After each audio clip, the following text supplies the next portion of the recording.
hate the beast for the years he stole from me in my life. Before my mother died, over 20 years ago, they inhabited my brain with weapons, and they used armies in my own town and around the world to try to keep me programmed beneath some evil power that would not let me have full free thought, would not let me have pleasure, would make me where I would sometimes cry if I got sleepy, because something that, whatever they did to me, made my head hurt when I got tired. Something that thought it was connecting me to Satan through space weapons and people that are conducting experiments in the background behind your back. They send me eye in the sky videos, CIA videos, the song Somebody's Watching Me. This group has been turning people into guinea pigs, manipulating and destroying souls, orchestrating people's lives with hidden cameras and all sorts of dark armies since probably before the Holocaust, to dissect man and damn man and bring out the worst in humans that is possibly imaginable to these evil minds that serve the Antichrist. They think power is science and psychiatry and manipulating the brain to be an object, a play toy for the devil.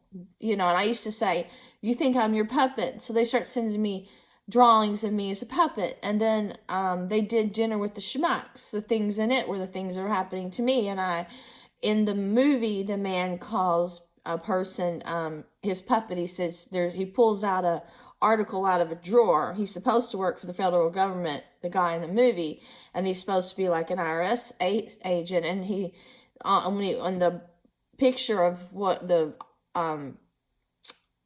magazine he pulls out says, "Your brain is my puppet." These are not just hidden symbols in movies for entertainment.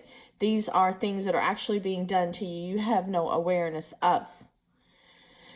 And but I am in touch enough with the pure side I once had in childhood to know the difference between night and day of when life was carefree and blissful and perfect through Christ, and I was not accosted. My innocence was not stolen. People were happy. Everyone was living in the light. You could go in the desert, go to sleep, and you'd feel the great feeling of wilderness and serenity. I could go to Egypt and take a trip to where holy people once dwell and feel as if Christ was communicating with me.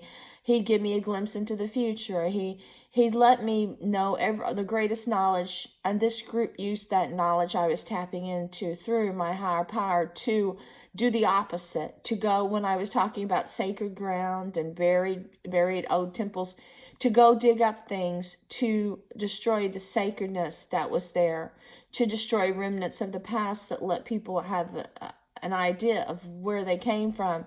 They're twisting history. They're trying to destroy even biblical truth.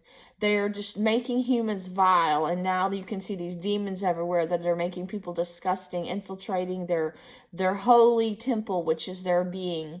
When they first infiltrated my mind, I cried and cried because I knew it was the Antichrist, because I felt that I was being raped spiritually, which is much worse than physical.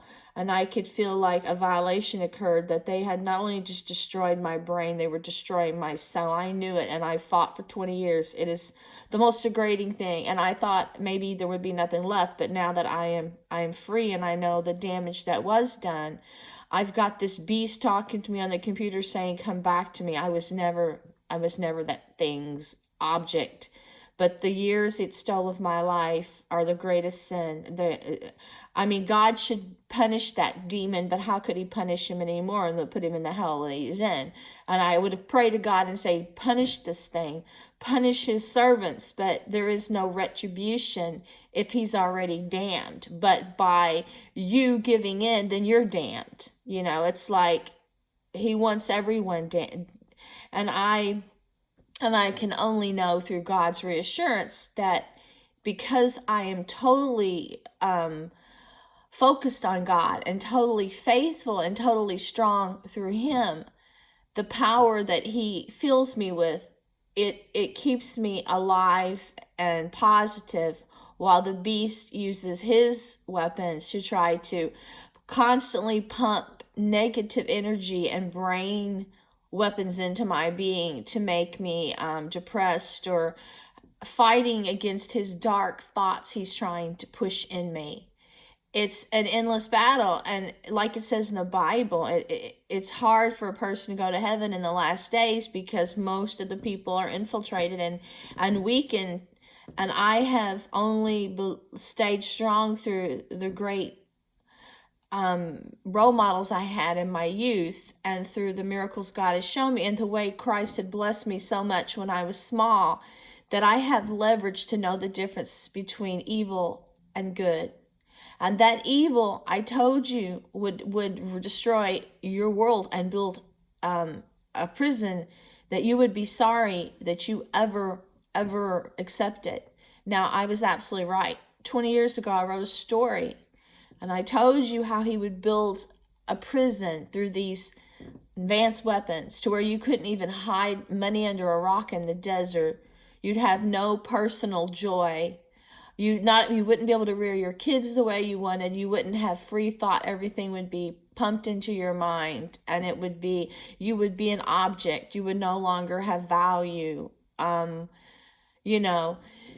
what he wants. And I can't believe humans were so stupid that they enslaved me and hurt me with armies to try to keep me quiet, while this thing built a planet that is not even for humans. It's for something wicked like the demons that have some power. It's for things that will not only take your brain away and your innocence, but eventually eat you alive. It's for these things that want to make sure that there's no humans left. They're trying to replace humanity. They're trying to build robots. They're trying to destroy everything beautiful God created. And all those sacred things I told you to appreciate that were here when I was small have all been taken away.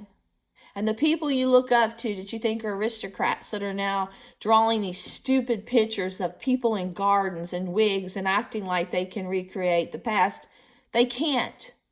God created the garden of good and evil. He created Eden. And you know what?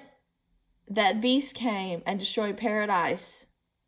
And that beast is still here trying to destroy all of God's people, because man has fallen, and the kind of things they're putting in computer games and television, the people that picked me when I was young to try to destroy my light, and they said steal my magic, they are the ones that are raising kids today now to be violent, to have no conscience, to have no self-worth, to have no beautiful ideas about the future, to just be working machines that come up with ideas for the beast. Because when he was stealing my visions through Christ, he said that I fed him in ways and took him on journeys he's never been. That is will be gone. They want to use the brain to try to find something in people that the devil could never get without God. And tapping into people's brains is like a window to the soul, and then God is in us. And that beast is so envious and determined to try to destroy everything that is sacred and godly. He's getting into everyone's minds. He's destroyed my brain. The people doing this to me are turning me into a vegetable.